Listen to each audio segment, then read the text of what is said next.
semuanya, kembali lagi nih di channel Mandua Jember bersama saya Divi Fasegene Kulbirantung di segmen Ceria, cerita inspiratif anak Mandua Jember.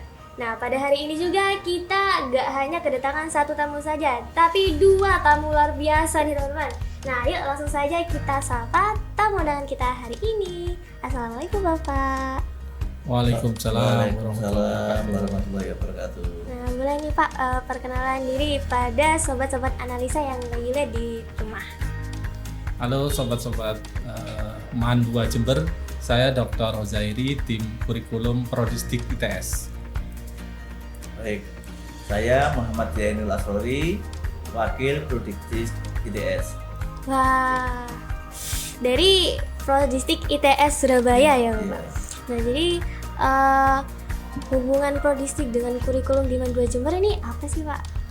Kalau dari sisi kurikulum Merdeka, Prodistik itu hadir untuk memberikan keterampilan digital bagi para remaja, khususnya anak di madrasah, khususnya Mandua Jember.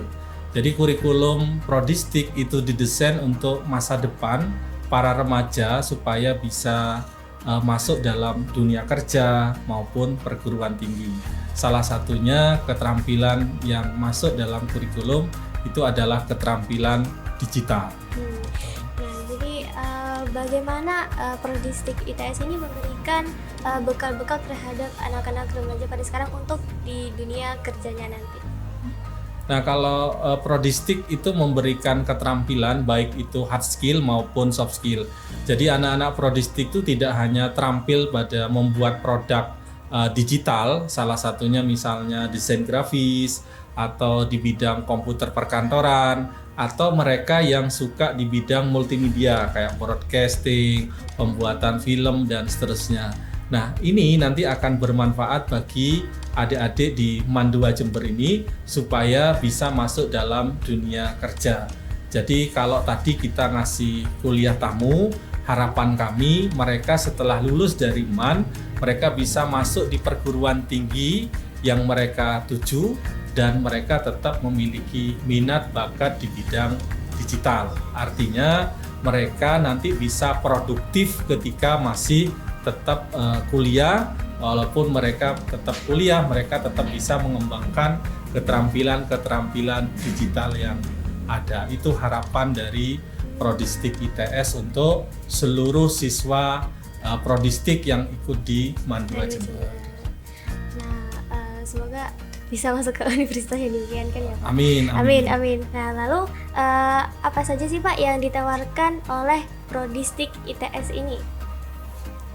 Ini Pak Wakil, apa Pak Asrodi? Ya, baik. Terima kasih Mbak ya.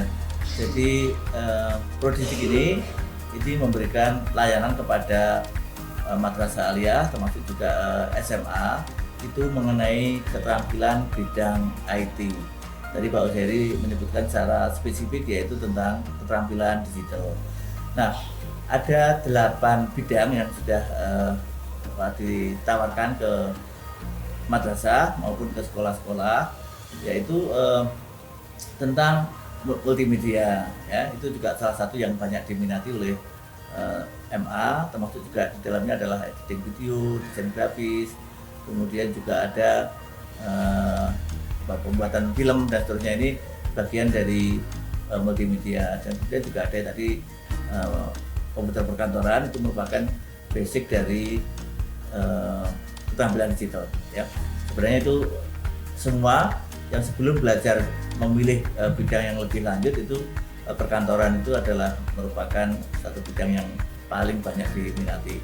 Kemudian juga ada robotika dan seterusnya itu yang juga menjadi pilihan. Meskipun ada juga kemudian ada tata boga dan sebagainya, ini juga merupakan tawaran yang diberikan untuk anak-anak yang ingin atau punya bidang minat bakat ke arah sana. Gitu ya, Pak. Di robotika itu apakah anak-anak membuat robot gitu Pak?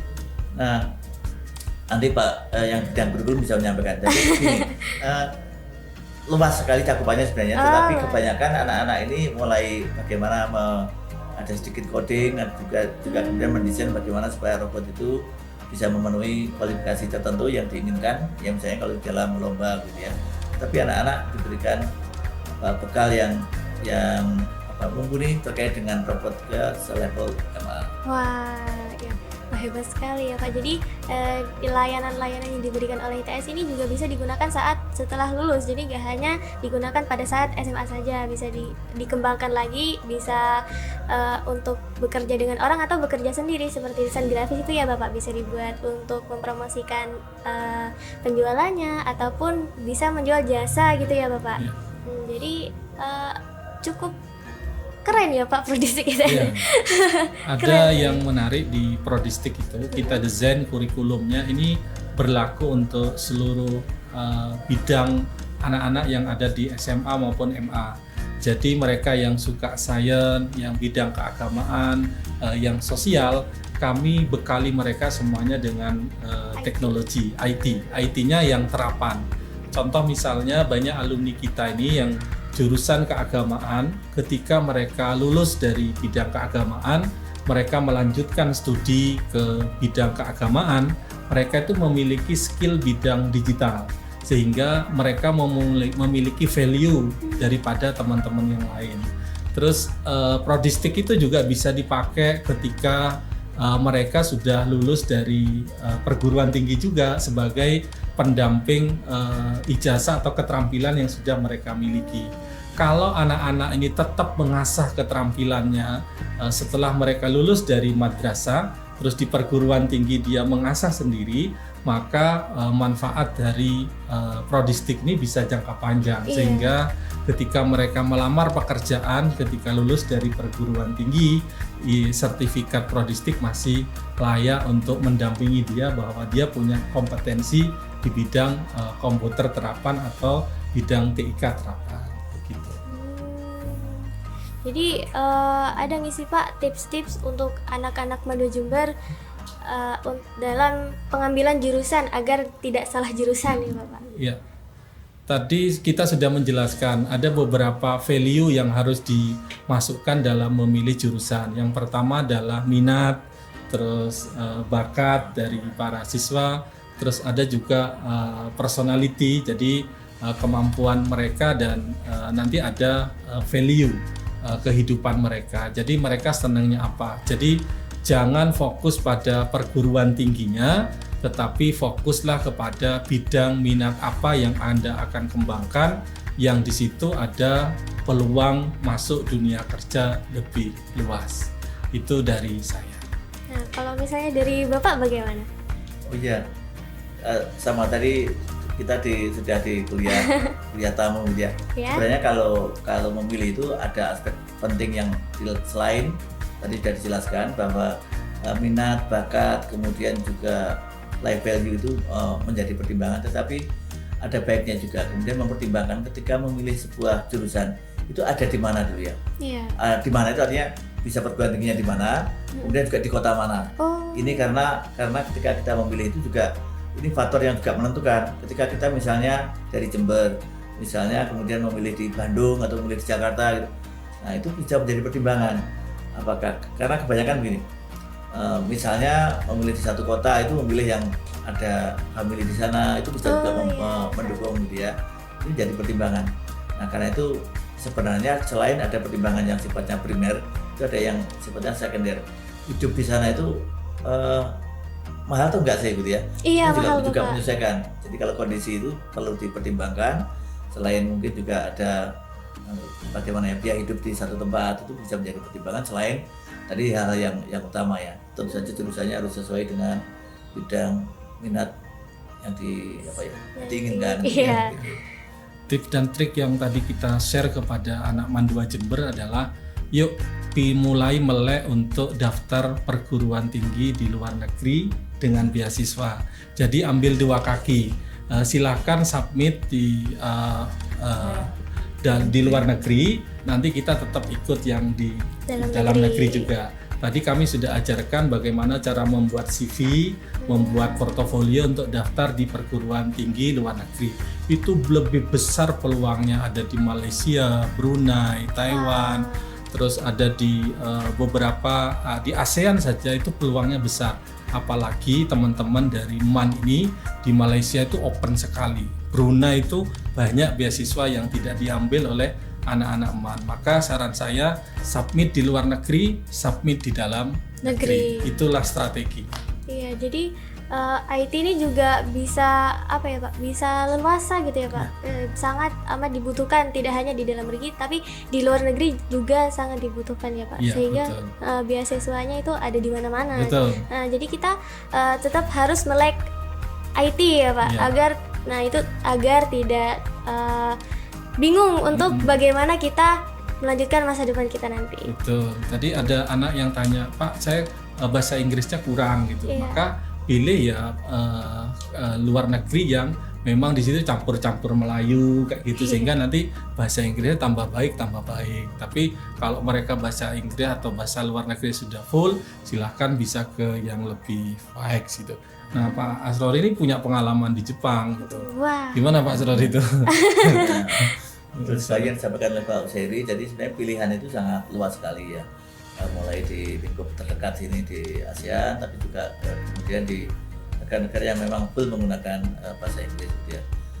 Jepang tadi termasuk sebenarnya kualifikasi untuk tuntutan bahasa Inggrisnya tidak setinggi misalnya kita di Kanada atau di Amerika atau misalnya di Australia gitu ya. Itu bisa menjadi pilihan yang disampaikan oleh Pak Usairi tadi. Nah, peluang itu harus dicoba gitu ya. Tanpa kita mencoba kita nggak tahu kemudian di mana kita bisa mengukur ya gitu ya. Nanti akan mendapatkan respon apakah diterima atau tidak, itu kalau kita submit mengirimkan ke sana nanti akan mendapatkan umpan balik atau respon dari umpan ini. Jadi kita harus berani mengambil langkah gitu ya. Betul, ya. Ini yang memang perlu dilatihkan kepada anak-anak di MAN 2 Jember gitu ya. Semakin banyak melihat peluang-peluang yang ada di luar Indonesia gitu ya. Nah, karena mengapa kami menyarankan itu, karena kami sudah punya pengalaman termasuk di tempat-tempat lain di MAN ini juga bisa mengambil peran itu gitu. Dan itu jumlahnya memang lumayan gitu ya. Lumayan banyak. Kan ini Bapak habis kuliah nih dari Jepang, boleh nih bisa mungkin bagi-bagi tips atau bagi-bagi cara bagaimana cara anak-anak muda seperti kami bisa mendapatkan beasiswa ke Jepang atau ke negara lain gitu Bapak. Pertama begini, beasiswa itu bisa juga beasiswa dari Indonesia untuk di Jepang, atau kita mengambil beasiswa dari Jepang. Yeah. Nah, kalau beasiswa dari negara yang bersangkutan itu juga banyak. Kita bisa lihat ada Mambusu, kemudian juga ada Hitachi dan seterusnya. Kita bisa browsing aja beasiswa yang disediakan oleh negara yang bersangkutan, atau kita bisa menggunakan beasiswa dari negara Indonesia, misalnya dari LPDP misalnya gitu ya. Itu juga bisa dilakukan, bisa dicoba gitu ya. Memang ada persyaratan tertentu yang harus dipenuhi. Kalau agak berbeda memang antara negara misalnya Australia dengan negara Jepang gitu. Nanti dilihat di situ ada tuntutan berapa skor bahasa Inggris yang harus dimiliki. Jadi begitu teman-teman, tips-tips dan cara-cara kita agar bisa mendapatkan beasiswa, dan kita juga harus melek IT nih teman-teman untuk tidak buta atau tidak kehilangan arah untuk maju ke masa depan kita nanti.